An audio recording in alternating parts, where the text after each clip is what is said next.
Hey everyone, Dan Tortora here of Wake Up Call, back with you again for an exclusive sit-down special. I am here with James Bell VI, a wide receiver for Christian Brothers Academy, and very happy to be here with James inside of Mon Paw's Kettle and Popcorn Factory on 201 Old 7th North Street in Liverpool, New York. James, how are we doing? I'm doing great. How are you? Doing very well. And you wore the right stuff here. I was telling you that my alma mater of Marywood University has the same type of sweatshirt, same style on the bottom with the white. So CBA definitely knows how to get the right gear. Yeah. So bring me into your time at CBA. We'll talk about the championship, of course, but just what it's been like to be at Christian Brothers Academy. I mean, it's been great. It's just not even just football. The academics are amazing there. The teachers are very personable. They'll always help you no matter what it is. And then, of course, there's football. The coaches, they'll help you with anything. You ask them what you need to get better, they'll tell you and give you exactly what you need to do that. Do you have a favorite subject at this point or not? Not really, no. Do you have a least favorite subject? Least favorite, probably either math or history. Okay, math or history, right. Do you know kind of what you want to study or get into in college? Have you thought about that? Yeah, so, I mean, it kind of sounds weird because I said math is the least favorite, but I want to do something with, like, business and stuff like that, so a lot of math. But. Now, we are inside of Mon Paw's Kettle and Popcorn Factory, like I said, so you're talking about business. This is your family's business. So your dad, Jim, your mom, Angela, obviously here working diligently, not only at this location, but going out with the food truck wars and different things that are happening in our community and out every week and at the fair and whatnot. What's it like to have seen them run their business, and did that essentially make you fall in love with wanting to study business? I mean, probably, yeah. I mean, I've been around it my whole life. Yeah. Probably every single week I've been around it, and it's like sticks with me, and it's like I started working here a little bit, so just I'm used to it, like it. Yeah. What have you taken away from your parents on how they run this business, and just what it's been like to maybe learn some of the ins and out of running a business? I mean, yeah, I watch them like every time I'm with them, and like it's how the way they run it, and like if someone has an issue with something, they'll go over there and fix it and help them, and make sure the customers aren't angry. It's always making them happy. Yeah, so it's been a pretty incredible approach to see them run the business the way that they have. You said you started to work here. What have you done? Everything. I've popped, bagged, been at the counters, handing them out, made some Oreos, deep fried Oreos, funnel cakes, everything. Your dad said that he is the best when it comes to the funnel cakes and knowing how to make all the fries and all that. Do you think you've caught on? If not, I'm this close. Yeah, you think you're getting there? Yeah, I'm up there. You think you could challenge your dad with that? I think I could. So for you to learn about business and whatnot, and to think about that piece for your future, growing up in this community, what's Central and Upstate New York been like for you? Sorry, what's the question? What it's been like in Upstate New York for you to be in this community? I mean, yeah, it's a lot of people, a lot of diverse people. Some people aren't the nicest, but you just have to generate your character to like match theirs, to help them. Some people think like helping a certain way will be better than others, if that makes sense. Yeah.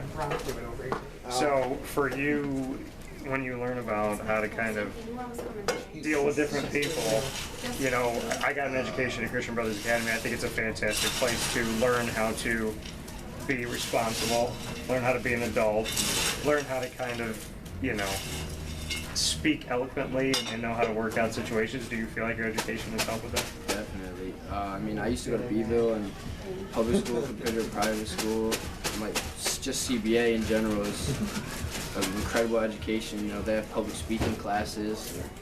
Like, it's not just about the simple math. Like, they teach you life skills and stuff like that. So we've talked about the student side of it, the athlete side of it. I know. Had the chance to be a part of the football team. And when you first were working into it, you and I started talking when you were trying to work into varsity. So what was that transition like for you to get on varsity? Yeah, so my 10th grade year was tough. I feel like I had the skills to play varsity, but I just didn't have the size. So I was practicing with the varsity, and I'd play in games with JV and just suit up for varsity. I mean, JV I would just pretty much dominate, but I just didn't have the size to play in the games for varsity.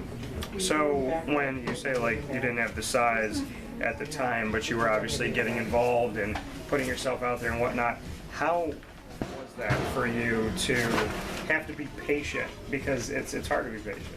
Yeah, it gave me motivation, you know. I wasn't the biggest at all, I was pretty small, but it gave me that motivation to really grind and get bigger. And for you, as you have trained your body and trained to get ready for everything, that moment that you got called up to varsity to actually play on varsity and not just to be on the sidelines, bring me into that moment, and if you remember how it all happened. Yeah, you know, you sit on the bench and the coach calls your name and it's your time to go, your opportunity, you have to make it count. You just play as hard as you can like it's the last play. Just prove everybody wrong. When did it happen? Do you remember the day? Not the day, but the start of my junior year. The first game, or the first scrimmage, I had the first touchdown on the corner route. It was like a good 50 yards. And then everyone started going crazy. That's when the coaches were like, okay, you can play. So, do you feel that Casey Brown had been watching the JV side of things, kind of keeping an eye on you? Yeah, absolutely. What can you say about having Casey Brown as your head coach at CBA? Yeah, he's a great coach. He's like my dad outside of the house. You know, he's always keeping us in check. Like, not even just sports. He's always making sure our grades are right. But like, back to the sports, he'll anything you need, he'll get it to you. How is he similar to your dad, and how is he different? He's similar. He's always trying to help me. He's like football, whatever it may be. And I mean, he's different. Obviously, he's not like at the home, you know, helping me with, you know, I'm 16, just got my license, like with cars and stuff like that. Yeah. What have Jim and Angela done to give you some tips on how to make sure you're safe on the road? I mean, I've been driving with them since I was 16. I got my permit. Yeah. All through until now, I have my license. They would always be in the passenger seat telling me what and what not to do. Do they ever grab onto the thing, or do they do like the fake brake? Have your parents gotten involved like that, or no? They've been pretty chill. You know, there was this one time when both my mom and dad were in the car. My mom was in the front seat, and there was this one time I looked back and my dad was laying down in the back seat, like totally laying down.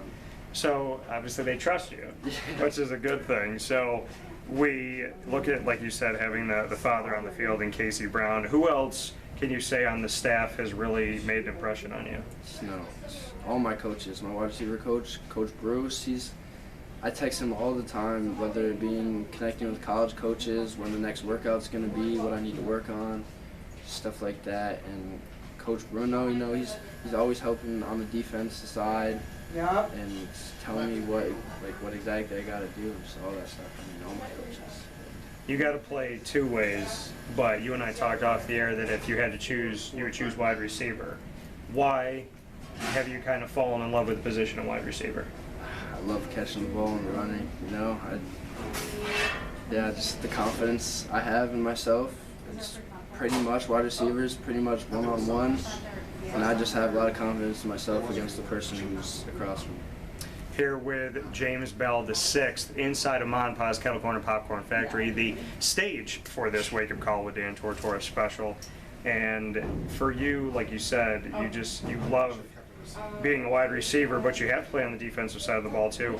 What has playing on the defensive side done to make you a better receiver? Because when you're on defense, you have to anticipate the receiver and what they're going to do. So how has that helped you? Yeah, I mean, being a wide receiver definitely helps me on the other side of the ball, playing corner, going up against wide receivers. I'm used to like what wide receivers do and like how they react, like double moves. I'm used to it. So. What do you do as a receiver that you think is special?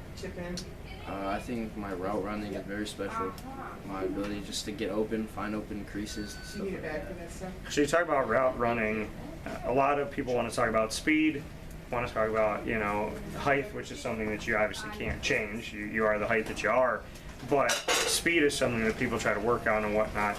But we don't always emphasize route running, which can make a receiver better than other people that may be taller or, you know, maybe a little bit faster, because if you understand the game, you can utilize, when you go back to mathematics, if you understand the elements of the game, you can outsmart people by just being more intelligent. So has that always been an emphasis for you to say, hey, no matter what, what's in my control is my route running? So like you said, when you were trying to make varsity and you weren't big enough, did you really just hone in on route running and saying, listen, I can control this, I want to be as good at this as I can be? Yeah, I mean, yeah, it's always footwork and route running. I always practice that, but getting bigger, obviously, I can't get taller, you know, it's just genetics, but getting bigger, I work on just eating more, lifting just all the time. But yeah, route running, footwork, I'm always practicing, getting better at that.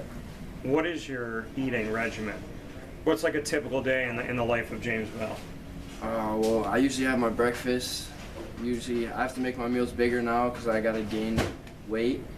But like I talked to my trainer, he says 1 to 2 pounds a week is perfect while working out and training, so you don't lose that speed. Yeah. So I usually have a big breakfast, and then What's in the breakfast? Usually whatever I make in the morning, maybe oatmeal or some eggs and bacon, you know. Okay. Some French toast maybe. All right. Okay. And you're making it? Yeah. All right. So you've learned how to cook. Okay. Yeah. Then what are you doing the rest of the day? I'm usually packing lunch to school. I'll either make something up the day before, the night before, or I'll make a nice sandwich in the morning to bring to school. Then I'll have my chocolate milk I bring to get some more calories, you know, and always got to have the fruits and vegetables in there. Yeah. And yeah, I usually have some rice and chicken maybe. Okay. And then for dinner, what are you having? Dinner, whatever mom and dad makes. Is there, you know, did your trainer kind of say like, hey, you know, obviously you eat the food that's made for you at home, but did he say kind of tailor a little bit more toward these certain things that he wants to make sure you're always eating? Yeah, absolutely. He gives me a full food program of like what I should be eating, like what to go buy at the store. You know, before and after my workouts, I usually take a protein shake and put all my protein, carbs and stuff in there. Favorite meal that mom makes? Oh, that's tough. I love her chicken Alfredo. Okay. Pasta with the chicken and broccoli in there. I love that. Does she make homemade Alfredo sauce? Sometimes. Okay. I know that Dad has cooked for Mom at least. Yeah. I don't know if he's giving you guys the stuff, because he's had some pretty awesome meals he's talked to me about. Favorite meal that Dad makes? I love his steak meal with the potatoes and the mushrooms and broccoli, all that stuff. It's great. Here with James Bell, the 6th. Once again, Wake Up Call with Dan Tortora on site on location at Mon Paw's Kettle Corn and Popcorn Factory for this special with the CBA wide receiver, here where sports meets life. To take a look at this past run, you guys start out 3-0, then you go 0-3 and kind of back in to the postseason. How did you handle that time, and how did the team focus after losing 3 games in a row? Yeah, we went up 3-0 thinking we could beat anybody, and then that 0-3 just gave us a reality check, and we just had to come together as a team. Our chemistry was amazing. We were all friends, even outside of football. We'd hang out and like make sure we're all like good. Yeah. Take care of each other. So you said when you started out 3-0, you guys thought you could beat anybody. So was there maybe some cockiness that backfired at that point? I think so, yeah. How did you figure things out? And after losing 3 games in a row, how did you get focused again as a group? Like you said, everybody was friends, you're looking out for each other and whatnot. But once the team loses the three games in a row and then starts off the postseason, how did you get focused? Yeah, we did the 0-3, and then we had to take care of each other, all that stuff. And we just had to refocus. You know, at practice we'd have talks, and we all wanted it really bad, so everybody wanted it. So we all just put that power together. Even in practice, we just took everything a lot more serious after the reality check. When you said we all wanted it, how did you stay with that? Because sometimes when you lose and you have a defeat, you feel defeated. So how did you kind of get over that and not feel sorry for yourself, so to speak? Yeah, Coach Brown always says we have a 24-hour rule. Yeah. So after that win or loss, doesn't matter what it is, you got a day, you can go ahead, celebrate, whatever it is, win or loss, but after that, you have to refocus and just play the next week. And then you had the revenge tour in the postseason. You got to play Indian River again, and you got to also play FM. And so, with the 3 games you had, bring us through each of those pieces en route to the sectional championship for Section 3 Class A. Yeah, so we first played Whitesboro. We Yeah. played them the first game. And you had beaten them Yeah. already, so yeah. Yeah, so we knew we just had to do the same thing over again. That whole week of practice, we had to take it seriously because, just because you beat them doesn't mean you're going to beat them again. That's just like how FM happened. So Yeah. then we played FM. We knew we could beat them, but we just had to refocus, make sure we had less mistakes, and then we came out with the win then. And then Indian River. In the dome. Yeah. In the dome, yeah, we first lost to them. What was it, 51-31, something? It was like that? it was a big margin of I think it was 20+ points that you lost, and then you ended up defeating them by an even bigger margin in the sectional championship. Yeah, our defensive game plan completely changed. We've been practicing our defense the whole entire week. We knew exactly what they were gonna do. The wing guy would line up a certain way, and we knew exactly what he was gonna do, and then we all just executed, and we got it done. Do you have a favorite play from the Section 3 Class A championship in the dome? For offense? For anything. I mean, I know you play. I know you guys got to play on both sides. So, do you have a personal favorite play? I mean, I heard your name called a few times, so I'm asking. yeah. So on offense, I would have to go with we have probably one of our trips plays Okay. when either I'm in the middle or the inside. I like running the straight goes, getting past everybody. And then I also like my corner routes. I like those. Okay. All right. So you get that championship, you celebrate, but then you have 3 more games for states, and your first game in states you have to go. I mean, you guys have been on the road all the way through, being the underdog and whatnot, having to go and play Union Endicott, and it was cold, it was snowy. Bring me into that game. Yeah. So after that Indian River game, we knew. Like the 24-hour rule, we knew it wasn't over. We knew we weren't done, so we were just back to the classroom studying Union Endicott and what we were gonna do. And yeah, the game was cold. We definitely didn't expect to beat them by that much, but once the game started going, we had a flow and we just kept it going. How do you stay focused when I don't feel like this is talked about enough? When your body is physically cold and it's just uncomfortable conditions, how do you guys stay focused on the task at hand when you're a human being? We're warm-blooded people, and that was a game that most people would rather have played indoors. Yeah, it's definitely hard. I just try to focus harder, and at the end of the day, it's either are you gonna worry about sitting here being cold and then lose, or are you gonna forget about it, play your hardest? You'll warm up by playing, and then end out with the W. Bring me into the next game en route to getting to the state championship. Yeah, Jamestown. Yeah, Jamestown. That was a game. That was at CNS. That was even colder. Yeah. Snowing the whole game. That was a dogfight. Yeah, that was an incredible game. We were down. We knew we could come back. We just like the first game at Whitesboro, we were down 12-0. Yeah. Yeah, we were down. We knew we could come back. We just got the team refocused. We all talked and we all wanted it bad, so we just kept playing as hard as we could, and yeah, it was a tough game. We came out with a W. What were those last few plays that you thought led to the victory against Jamestown? Yeah, so the last drive, really, we had to play the touchdown to Jason Brunson. He forgot what route he ran. It was either a go or a corner route, something like that. But he caught it. We were all going crazy, and we knew we had to stop them one more time. Yeah. And we stopped them. So I know that you said you like being a receiver, but on the defensive side of the ball, to make that final stop, what did that feel like in that moment to gut that out? Yeah, that was incredible. I remember being back middle of the field. They had a long way to go up, and then we'd come out with the win and go back to the dome. So you come back to the dome, you have the state championship game, and this was a game that was truly incredible. 32-31 finish. At one point, I mean, well, there was many points in the game where this thing was going back and forth, and I never once thought that CBA was out of it. But we see how the game kind of developed itself, and there were moments where some incredible plays happened. Do you have a favorite play from that game? That one point victory? Personally? You personally? Let's say you personally, and then let's say a play in general, maybe by a teammate. Okay, so I remember one of the plays, it was called Arizona. I ran across the middle of the field, and I had to dive and catch it.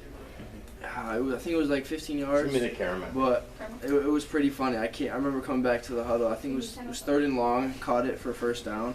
Coming back to the huddle, quarterback Jordan, he goes, "Man, thank you." To be honest, I didn't know where I threw that ball because he was getting rushed and stuff. So he knew I was over there, so he just threw it, and I had to go make the play. And then so my all-time favorite play of the game, I remember it was scary, that Jason Brunson pick. Okay. When they went for 2 to seal the game. Yeah, and he caught it in the end. It came right to him. Yeah. He just kind of, it looked like almost a kick return. And I'm watching him. I'm going, did they just throw the ball right to his chest? And then I would also say the Dan Anderson play, right? Oh yeah. Where he was running around for an hour and a half, and someone's going to get open at that point.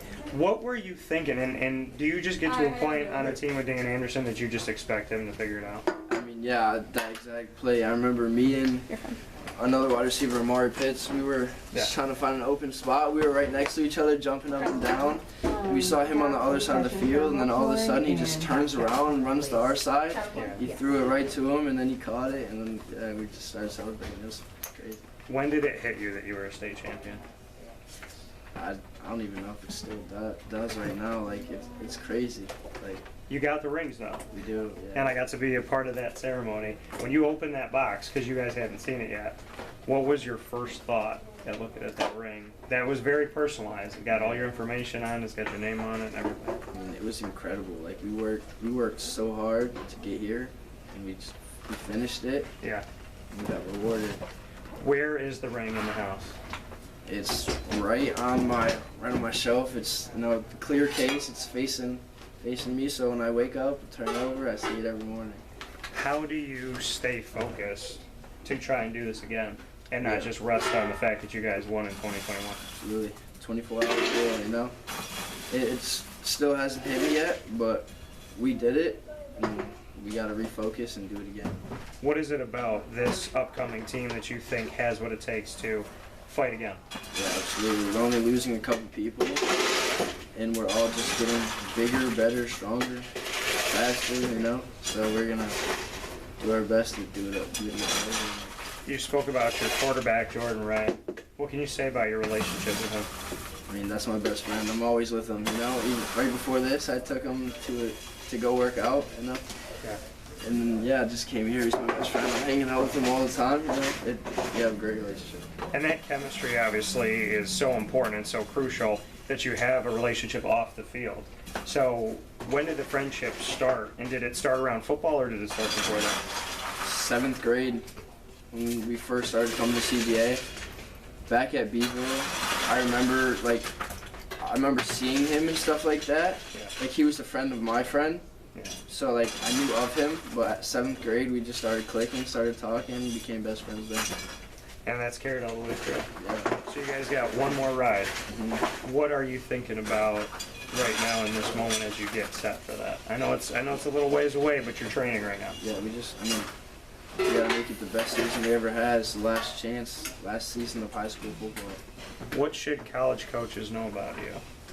I'm hardworking. I'm gonna work harder than anyone on the field. I might not be the tallest or biggest, but I'm gonna outwork anyone else. And you said that obviously you talk about outworking, and you've been training with Vinny Scollo.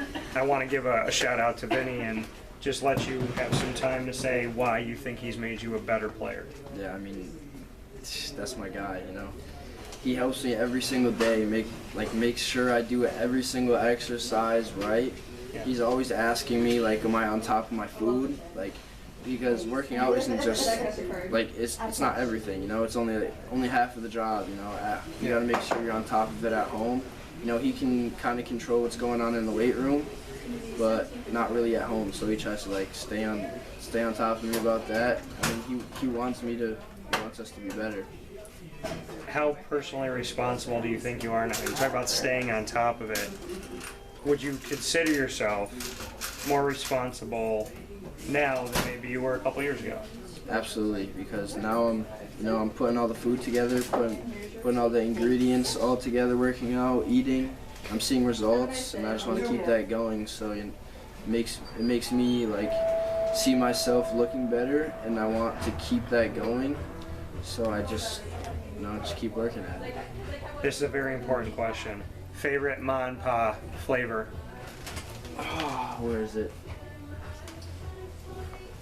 Right there, Sweet Heat.